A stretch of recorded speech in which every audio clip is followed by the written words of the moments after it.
Oops. As you can see, I have a video of me up here from one of my recent games, one of my recent tournaments, and I'm going to be trying to do like a little bit of like an analysis where I can like draw on the screen and stuff like that. And go over my a bit of like my thoughts and stuff on how I play this game and see if that gives people some insight into how um why I do what I do and how I do like and all that kind of stuff, whatever. um so yeah, and maybe that might help other people play. It might help me play better as well by actually analyzing, because when it comes to playing SolForge, I'm definitely a bit of a what do you call it? Like, I'm not an analytical player necessarily. I play off the vibes of how the game is going at that point in time. Like, I do have a bit of a thought process in my head, but I'm not necessarily good at um going deep into it and analyzing it as I play. So maybe doing a bit of that after the game could be something good for me and maybe something interesting for other people to watch as well. So yeah, anyway, let's get started with a bit of watching. Um, so my first hand here is not an ideal start. Um, I guess maybe actually I should go back a little bit as well, um, because I do something that is okay. So that was the start. Okay, there we go.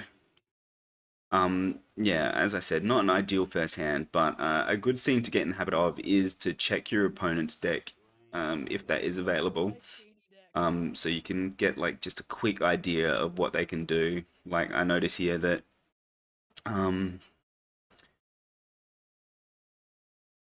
go back a few seconds. Um, like he's got the Spring Dryad. He's got the what is it, the Ravager or something? This one up here, which can be but this Ravager even activates itself because when it deploys, as you can see, it gains health, and if you gain health this turn, it gets +2/+2. So that's always going to proc itself, which is pretty crazy, pretty nice for it. A nice roll on that. But also, he's got a lot of things that give health, and then he's got the Swamp Moss Lurker, which, if you have more than 50 health, it's free. So that can come in basically any time during the first couple of hands if I'm not able to get his health down, etc. So that is like a free value for him. And as you can see in the Neck Room half, let's go things as well. And here we see always good things to check out for what removal you have to look out for in the deck as well. Dreadbolt is a very nice one, and Grave Pact, situational, but is quite useful too.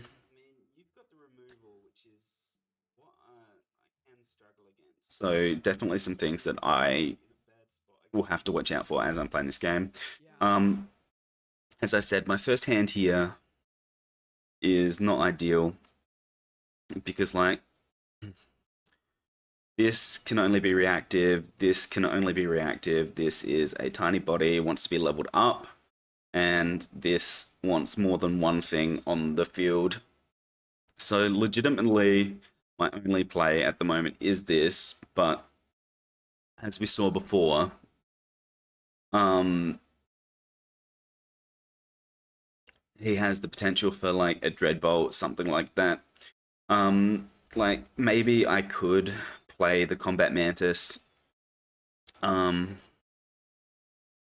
and get rid of and like bait out some removal for the Apocalypser, but also because I am on Forge over here, this is a very bad starting hand to being on Forge because everything that I have here is so reactive. I don't want to level up Krogius at the moment because I've got so much stuff in my deck that can level up stuff, and I've got, what is it, like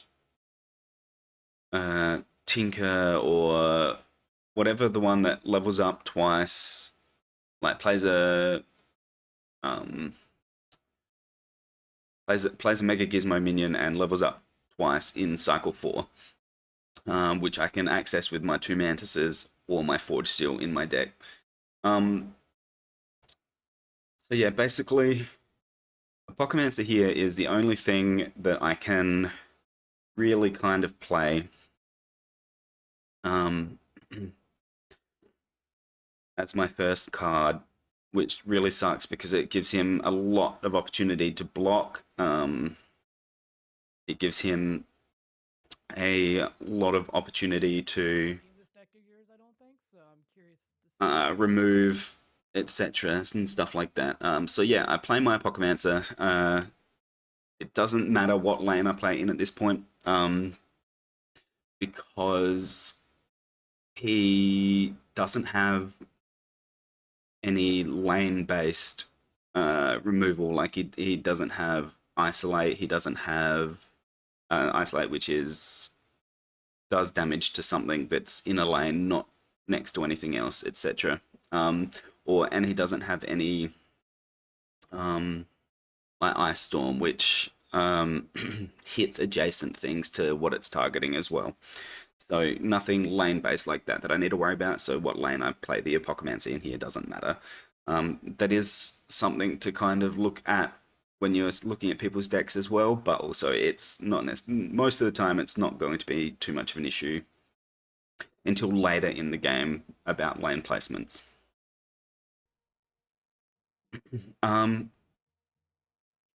So ideally, he doesn't take out my Apocalypser here, and then I can play the Combat Mantis and play my my cycle 2 Forgeborn ability. But as you see there, he Dreadbolts it. He had that in his first hand, and my Apocalypser is gone. Which is like one of the worst starts you can hope for because this deck does kind of rely on things like Apocalypser and Drix to get a lot of value out of the cards, and that's going to be something that I will be trying to kind of focus on here as well, because like so far the value is kind of even. The value is kind of even, right? He's played 1 card, I played 1 card, and we've got nothing on the field. 1 and 1, so our value is even at the moment. But now it's my turn again. I obviously can't play the Energy Prison because it requires, well, I don't know if it lets you still play it, but it's not going to bring me any value at this point, right? Like it'll get me 2 cards upgraded, because it'll let me upgrade something else in my hand as well. But I'm not going to have anything on the board, so my board state is going to be less than what his is. It's not gonna help me progress my game at this point. Neither is Krogius really, and Force Field isn't either. That's even going to be less progress than Energy Prison if I play that. And Force Field gives something 6 armor, and if it's a warrior, it gives it attack as well. So yeah, this is a pretty terrible starting hand. I don't have much else to do here besides play my Krogius and play my ability, which like it gives me a body on the field. Um, Once again, it doesn't matter what lane I played into, but yeah, it gives me a body on the field, and then it lets me get it up to like one card's worth of value here, right? Because like the Mantis by itself as a creature, without its ability, is like half a card, if even that. And the good thing about the Mantis, what makes the Mantis so strong, is that it gets a lot of value through its ability using the Forgeborn ability. But my Forgeborn ability at level 1 is give 2/2 to all my creatures, um, which is only really like half a card's worth of stats per creature that it applies on. So putting it just onto the Mantis is making the Mantis pretty much just one creature. So basically, that puts me at just like this. On the board, I've got one. Um, so like we've got the one here, right? And then because I'm on Forge, it allows my opponent to counter that, which he does here.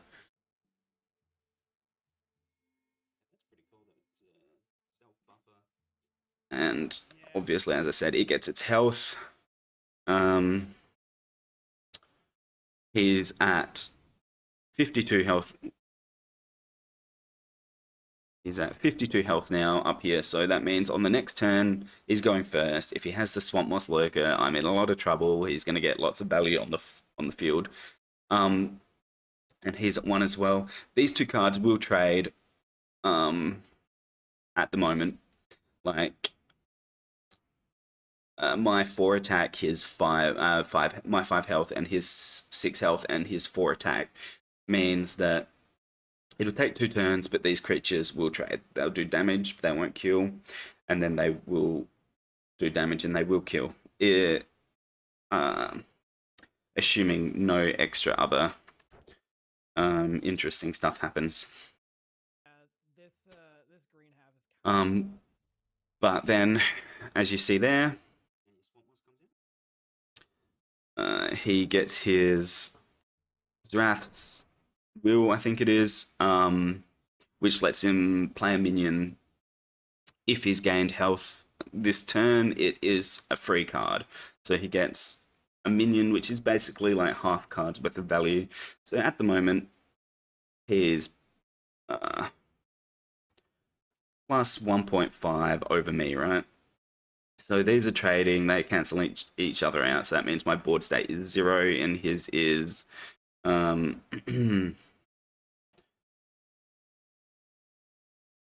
my board state is effectively 0 and his is effectively 0.5. So I've got to use like at least half a card, at least a minion to block his minion. Or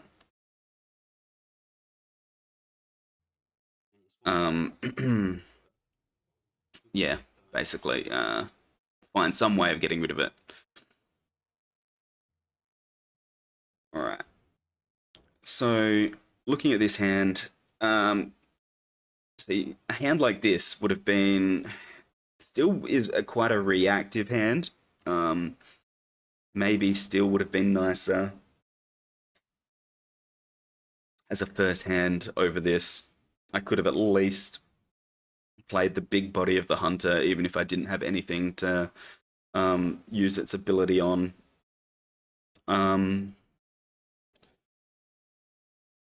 I could have just put down a Warmonger mod and upgraded that card to potentially make it useful in the future. As a second hand, as a reactive hand, it's a little bit better than what my first hand was, but as we'll see here, my opponent gets his Zimus, so that's looks like the same as a minion, right? But its ability is that it dies and it comes back. So I need to block it with something. So well, that puts him up to 1.5 over my board state.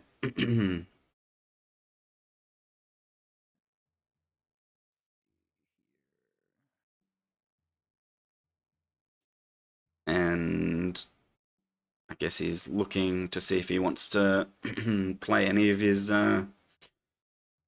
free cards currently or something like that. He doesn't want to, but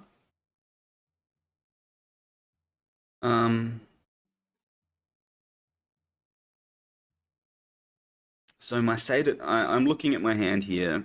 My sated hunter can block both stages of the Zimus. It'll tank the first one, and then when it comes back, it'll be a 3 health 5 attack.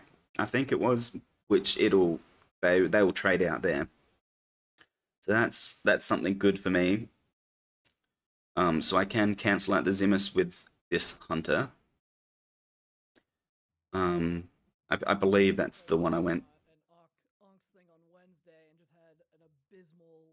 Yeah, okay, there we do. I obviously don't have greater than 50 health, so I'm not getting an attack bonus. And then I just use the hunter's ability on the mantis here to take out the ravager, just so that no like buff shenanigans or anything like that can make that trade not in my favor. So basically, these two cards are cancelling each other out now. So basically, we're back down to plus 0.5 in my opponent's favor. And we'll go done to see what he wants to do next as well. Okay, so he plays Blowhive Siren, which is definitely a tough card for me to deal with.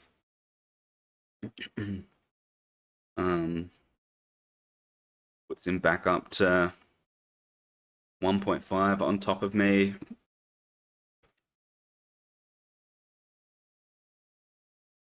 Which is a bit annoying. And then, okay. And now he plays his free Swamp Moss. He's at 56 health.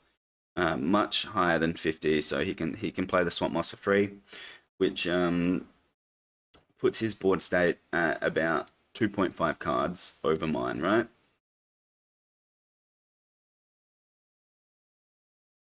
I like that. Because currently, the Hunter and Zimus will be trading, and then he's got 2 extra cards and a minion, which is about another half card over my board state. So these guys cancel out, and then he's got all this on top of me. Plus, technically, like, it would be even a better board state because he's doing damage to me here with gaining extra health as well. So he's definitely putting me in a bad state here.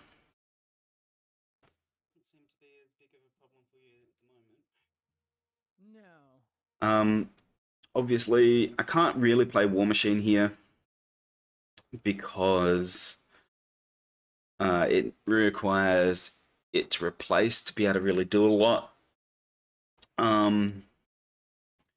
Played him Hintermind is my play, I think, because I think I can at least block some damage going through. I can give armor to the Hunter so that it stays alive when the Zimus dies the turn after this one, which would make this improve my board state a little bit. But either way, I can only block one lane, and it's not going to be ideal for me. I'm going to be taking some damage here no matter what. Warmonger mod could block a lane and get that leveled up so I can hopefully play into my replacement later, but it's not going to generate me enough value to help me come back into this game at this point. This is a very bad start for me. I will say that. A very unfortunate first couple of hands. Um, so I got to try and create value with my cards, with my trades to bring me back into this if I want to have any chance of having a win. He gets a primal surge. If we just go back a sec. Doesn't seem to be as big of a problem for you at the moment. No. But I'm too slow on that.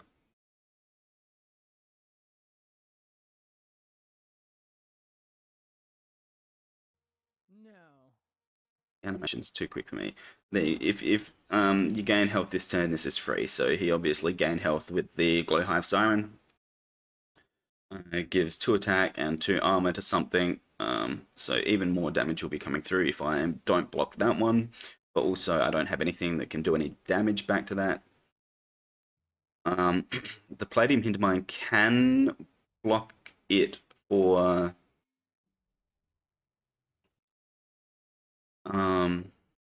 the Palladium Hintermine could block that for 2 turns. But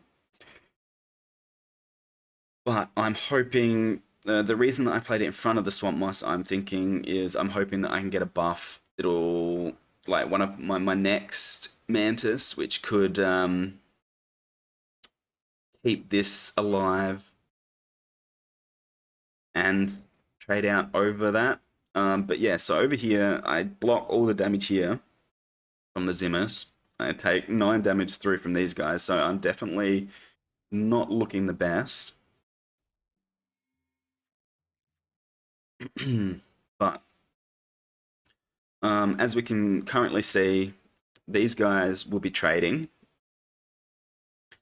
So, well, not trading. I will kill and still have that body on the field, assuming no other shenanigans. So I'm going to put that down as a 1 for me in my board state. This is dying, so that's still up, but maybe that's like more half a card now. Half card, 1 card. So I mean, I'm still probably going to keep it about 2.5 because this has been buffed a bit. Drix into Recycling Mantis here is a really good draw for me. I think I just play my Drix straight up.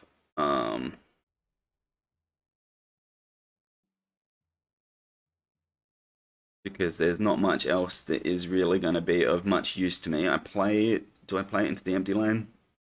I probably do.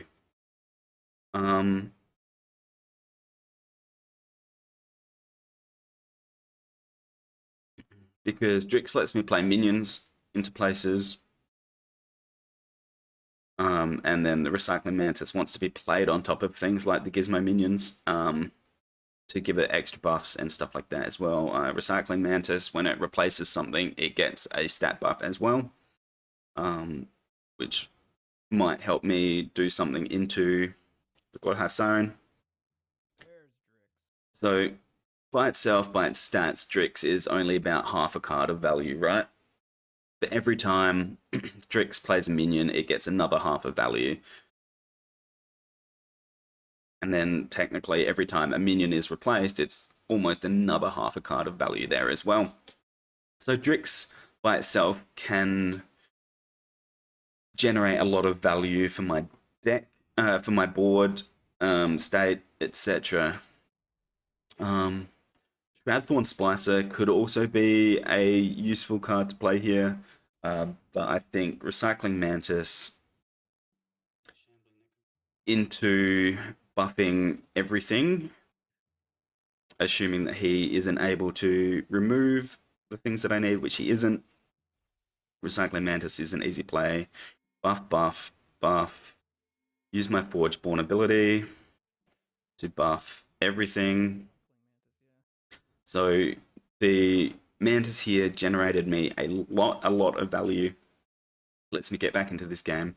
Allows me to take out this Swamp Moss and keep another body on the field. If he doesn't get any health this turn, this will trade with the Glowhive Siren. These guys, Drix will kill this and still be alive, though this minion is still hitting me over here. But it's only 3 damage at this point. It's not the worst, right?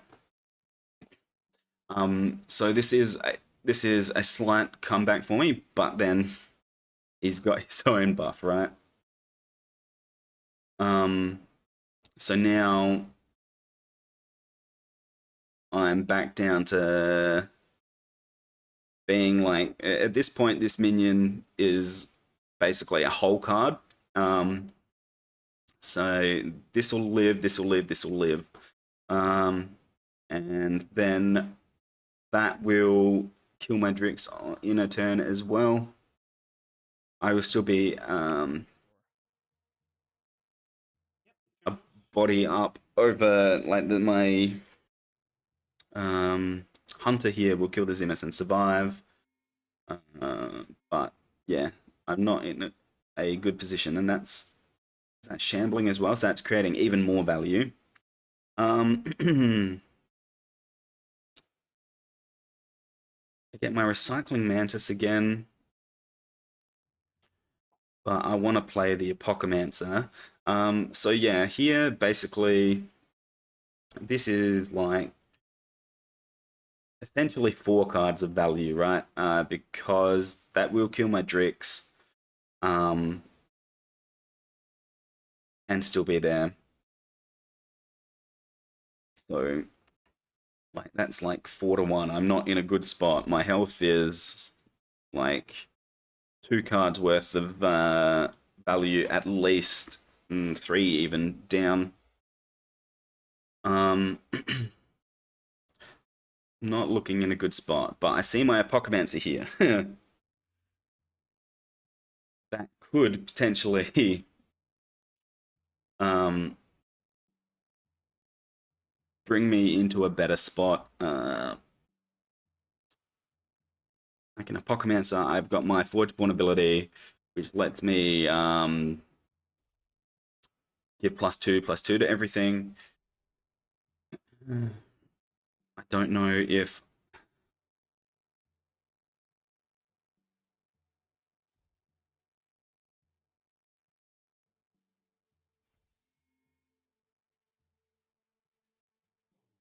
okay, so yeah, depending on the cards that he has, that could have been a good play, it could have been a bad play. I was thinking I wanted to get some value from this Apocomancer as soon as I can, just in case he does have his removal in hand, which could be quite likely. So I take out that Glowhive Siren, puts me back to, well, still 4 cards. Okay, no, probably 3 cards now. So that Apocomancer has definitely got me some value back. I'll do the value calculation at the end of the turn. I could have put that minion in another lane. So that these guys still traded. And then I could have Recycling Mantis somewhere after. But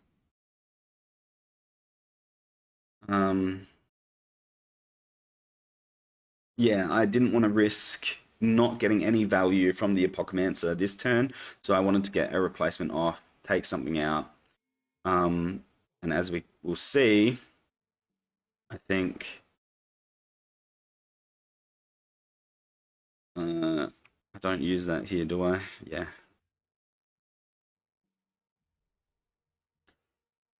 So, yeah, as we will see, I think he just takes out my Apocomancer straight away here again. I mean, his Forge Bond ability give extra health to everything is a really tough one as well. Because that allows him to make a bunch more trades in his favor as well. Oh, okay, yeah, Ferocious Roars, which puts me in a terrible position as well. Ferocious Roar, that was like +4/+4 over the whole board, which kind of definitely was not good for me. And that definitely puts me in a terrible position here. That zombie now takes out my um, that zombie now takes out my Apocamancer.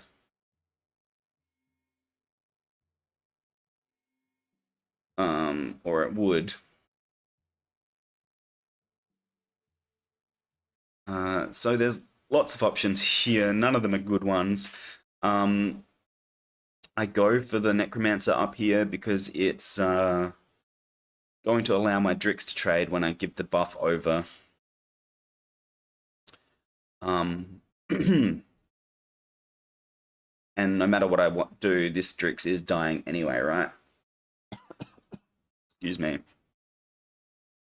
Like maybe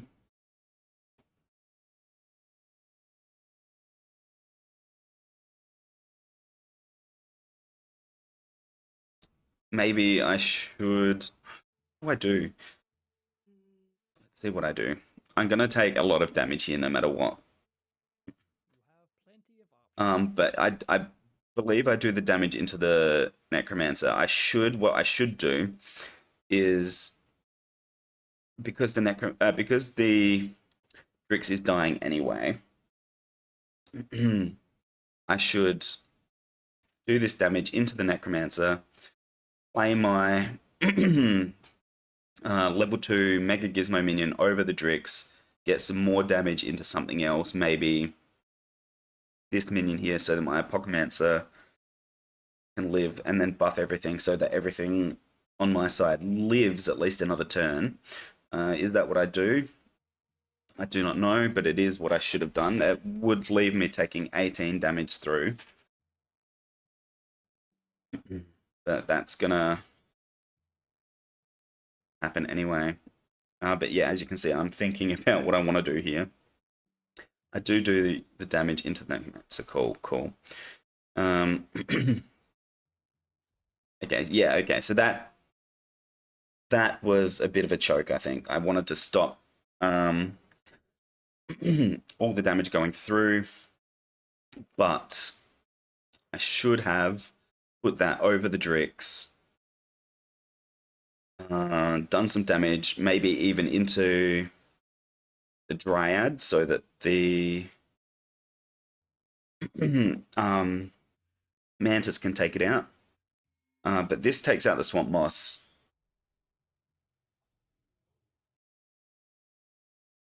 These guys die. These guys will end up trading unless I do some stuff. So he's still like that's brought the board state back into my like not necessarily favor, but it's definitely equalized the board state a little bit, like going to the bit of a 1-1 situation here. So, like, look at my health compared to his. I'm going to have a lot of trouble getting back into this. So, yeah, that was definitely a little bit of a choke. I probably should have put the Mega Gizmo over here over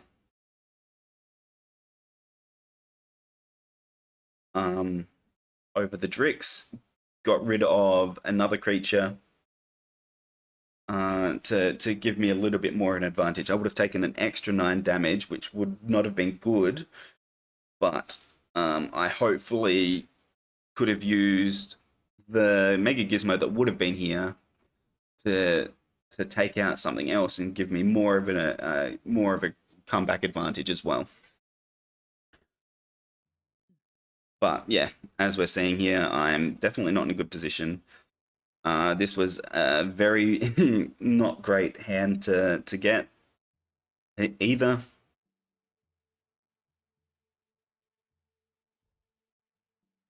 And so I go for the replacement. Keep Drix alive. Sorry, keep the Apocamancer alive here. which is nice for me because it does mean that he has to use some kind of removal or something like that to get rid of it. But also, I'm still not in a very good position because, like, this zombie I'm going to have to block with something. And so he's just going to Grave Pact away my Oak Father. Okay.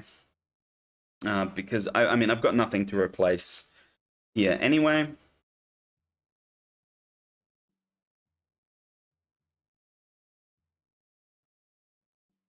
Um, it is tough.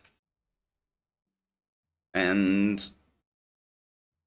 plays his Summoner, which is annoying as well because that's going to generate him lots of value too.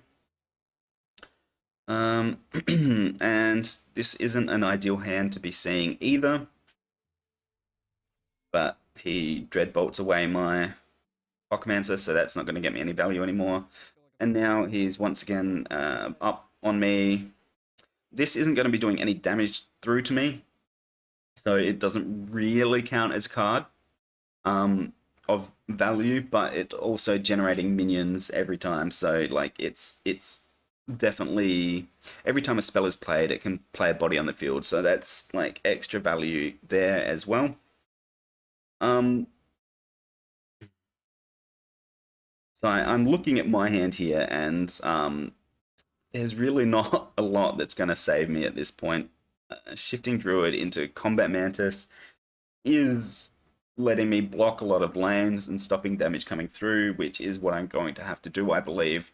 Because at this point, like, you can never count an Apocalypse deck out, right? But like if you get the right draws late game, then you might be able to make a comeback with an Apocalypse deck for sure. Because I can get some huge bodies. I do have that Krogius there, which can come back as a 30/30 that's untargetable by spells and abilities. With breakthrough, so it can do some really big hits and stuff like that. So there is still potential for me to come back if I can keep myself alive for long enough, block these lanes. So Shifting Druid, Combat Mantis will allow me to block 3 lanes, 4 lanes with the Combat Mantises, letting me play my next ability. So we'll see where we go with that. I do believe I'm going to Shifting... No, I Combat Mantis first, okay. I don't know if that was necessarily the smartest idea. I think maybe the Shifting Druid first would have been better.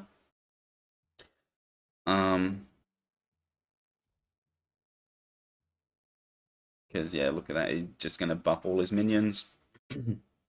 Which is very sad. That means I'm... and then he's going to play a Swamp Moss. So, yeah, this is definitely not looking good for me at all. It does allow me to block all 4 lanes. Though I'm going to opt to take out this zombie minion as well. But yeah, as you can see here, essentially 4 cards to 0. I'm back in a terribly bad position. That gets like any life gain in the first hand, and as long as I don't just like see, as long as my spells I aren't get my like Apocalypse. using That's pretty. going to bring me some potential value.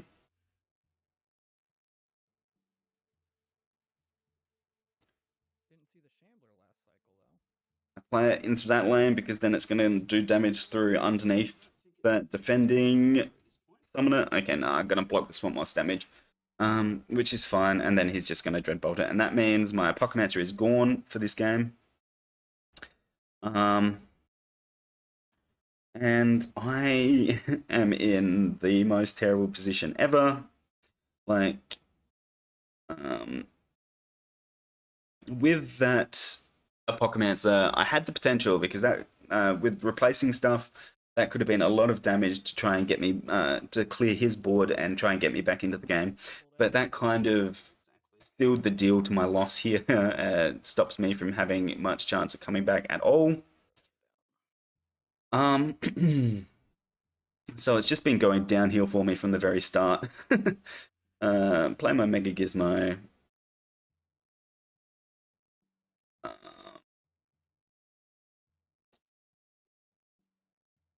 I think, what do I do? Yeah, I gotta kind of block as much damage as I can. I can't afford to even potentially try and take out um the summoner. So literally, that's about the best that I can do. None of these other spells are going to be helping me keep me alive at this point, but I do manage to get some board state for me though. Like, yeah, look at that swamp moss, and then I think it gives Dark Forge Drain, which is meaning I'm got one creature on the board. He's got the four steel, but this is pretty much like freaking three creatures. Um, so it's not looking good for me. I can recycling mantis here, which lets me upgrade something. Like, as you can see though, my health is in a very, very poor situation. Got a Rix to block some damage. Um, block as many lanes as I can. He's going to Grave Pack, so my Drix is gone.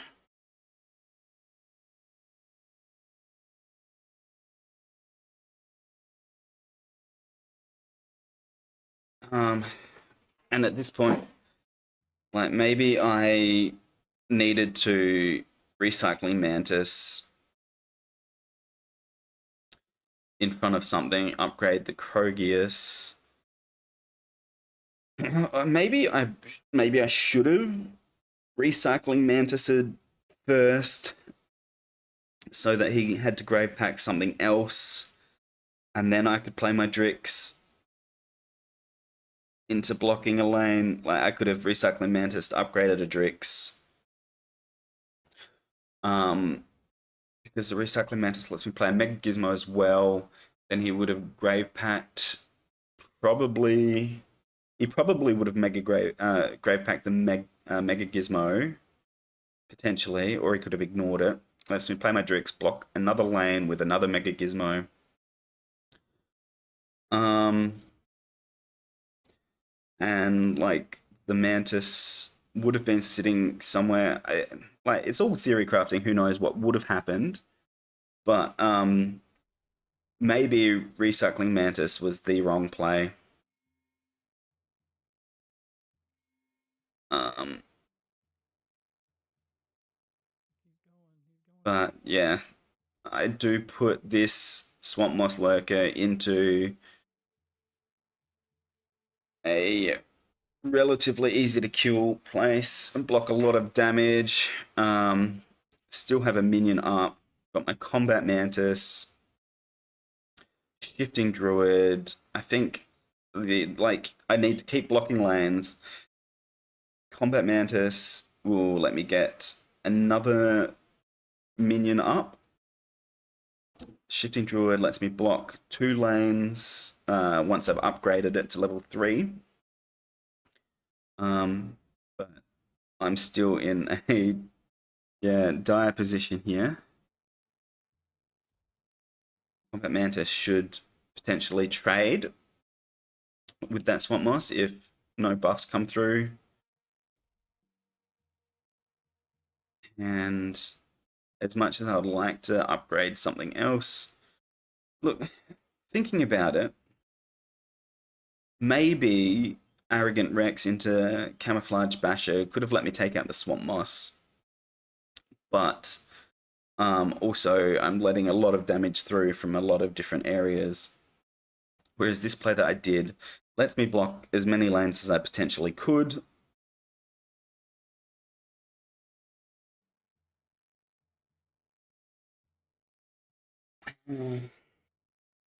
Yeah, we'll see. We'll see how we go. Because without removal, I've got 5 lanes filled with this druid, right? Because it lets me play an Oakfather minion into another lane. Gonna play a Wisp minion, not play it, but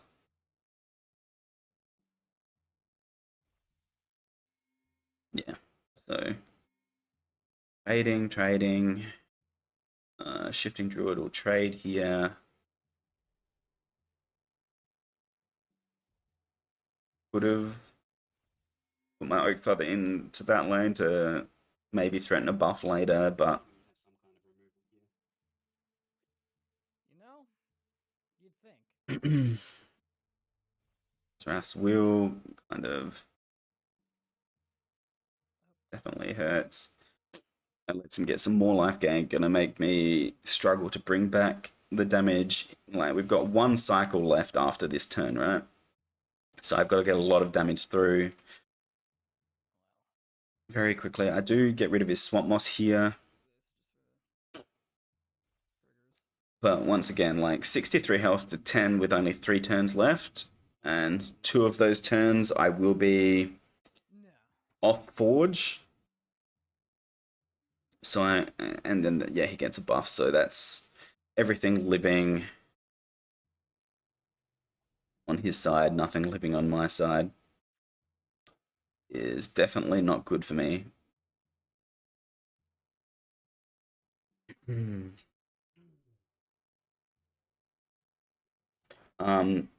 I do have some potential for some comeback strats here, I guess. He's used up all his ferocious ruler buffs.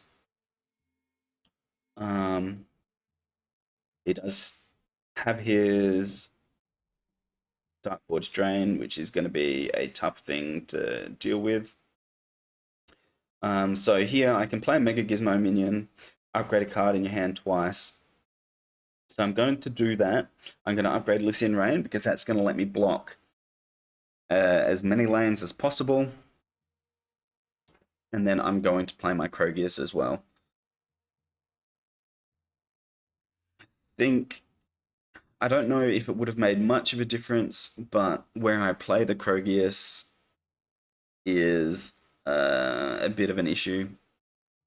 But yeah, I need to Lycian Rain here to stop as much damage coming through as I can.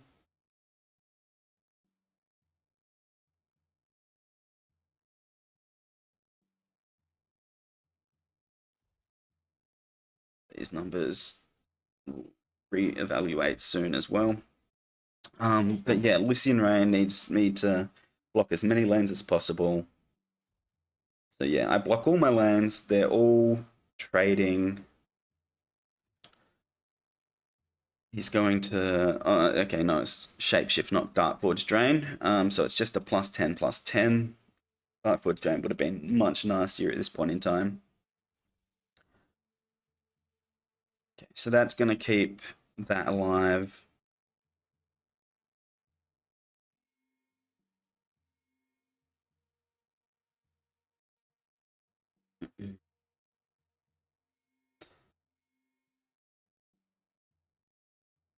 And then what he shapeshifts on the Glowhouse Siren, I think.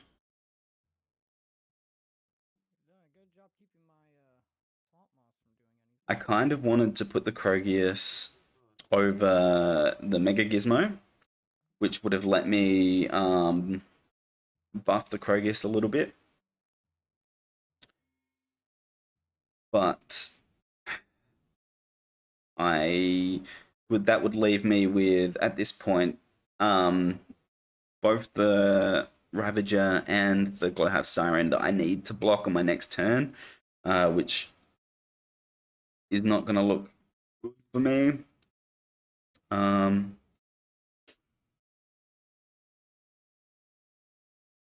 I do need to do as much damage with Krogus as I can.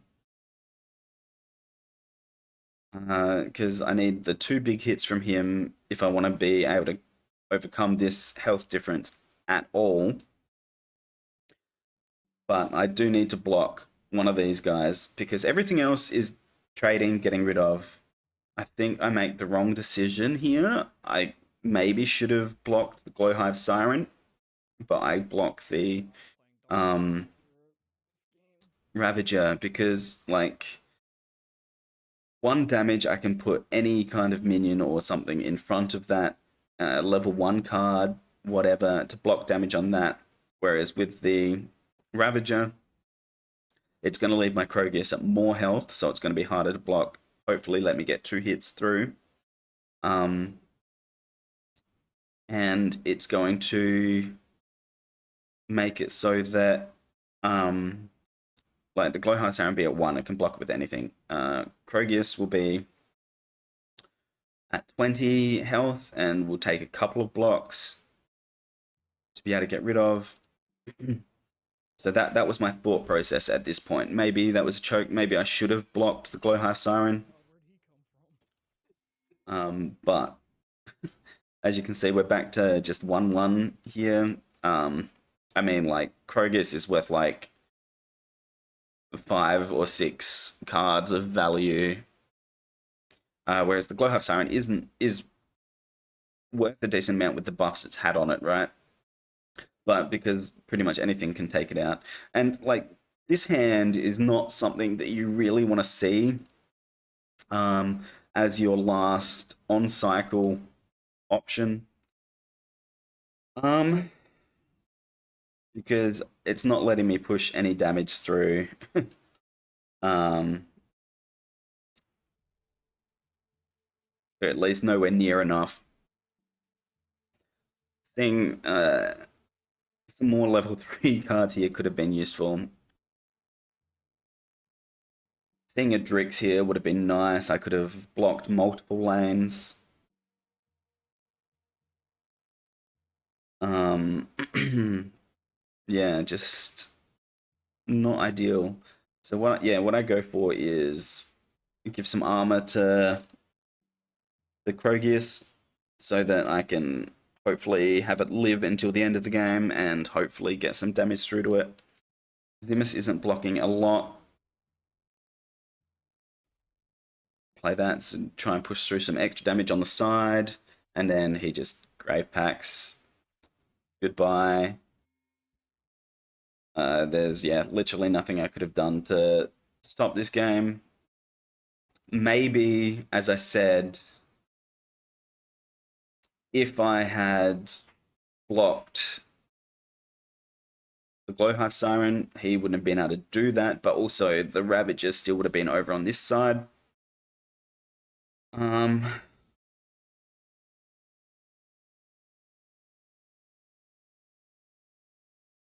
So that wouldn't have necessarily helped a lot either. Brave Pact, what does it do? It does -13 at level 3. So even if I had Refreshing Bartok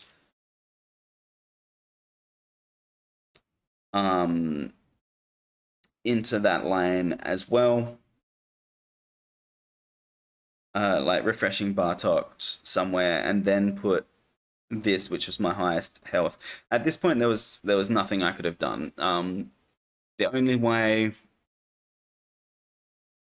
I would have survived this turn was if this had been a Drix that I'd got I think it would have been level 2 Drix at this point, right? I think I got to play my level 1, never saw my Drix again.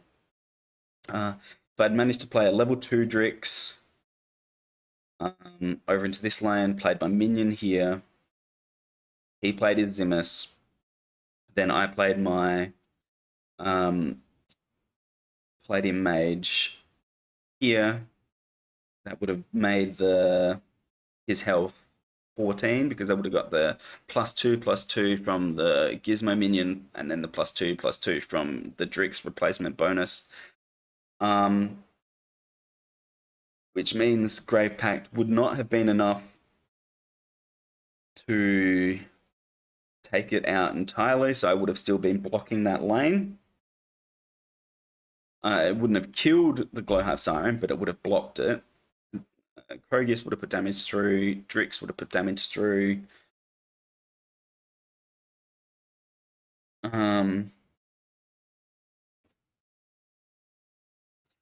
I still don't think it necessarily would have been enough because like I still don't think Drix plus Krogius would be enough to make up this damage difference.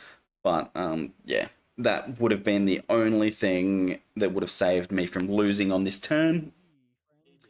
Um, 45 to minus 12.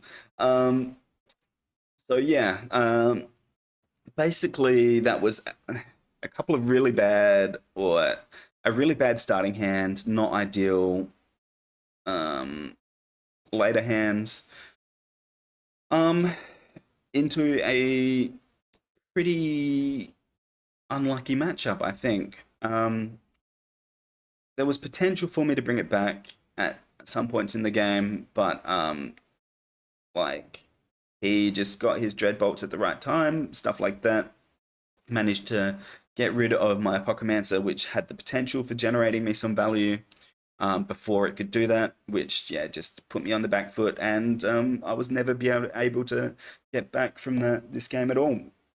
Um, so yeah, there was definitely a couple of little things there that I could have optimized a bit better, I think. Like, as I said earlier in the game, I could have replaced this over here with my minion, with my Gizmo minion, to get an extra Apocamancer damage proc through at some point. Um, which would have let another 9 damage through, but at that point, maybe having that Apocamancer there could have forced him to do a different play, which didn't generate him as much value, etc. And who knows how it would have gone from then on. Um, but yeah, looking back at that, I feel like even though I lost pretty horribly on the score wise, like don't think I played badly necessarily, and it was a lot of luck of the draw, which is a huge part of this game sometimes. Um, But yeah, so I mean, but this analysis has kind of turned this one match into like double the amount of time. Um, so yeah, thank you for watching. I don't know if this has been interesting or not, but if you feel like it has been a bit interesting to get into my mind a bit about what I'm thinking when I'm playing, like this is stuff that goes through my head when I'm playing this game, even if I don't necessarily articulate it when I'm playing. I'm not necessarily good at playing plus articulating all my thoughts at the same time. I'm trying to get better at that, but also I do chat to my opponents when I'm playing as well, and I don't necessarily want to um, give them too much insight into what I'm intending on playing as well during the middle of the game. So if you felt like this kind of analysis stream kind of thing has been interesting, then please let me know, and I will definitely consider doing more of them in the future. Because yeah, it has been kind of interesting and fun as well. So to me, so yeah, thanks guys for watching, and I'll see you all later.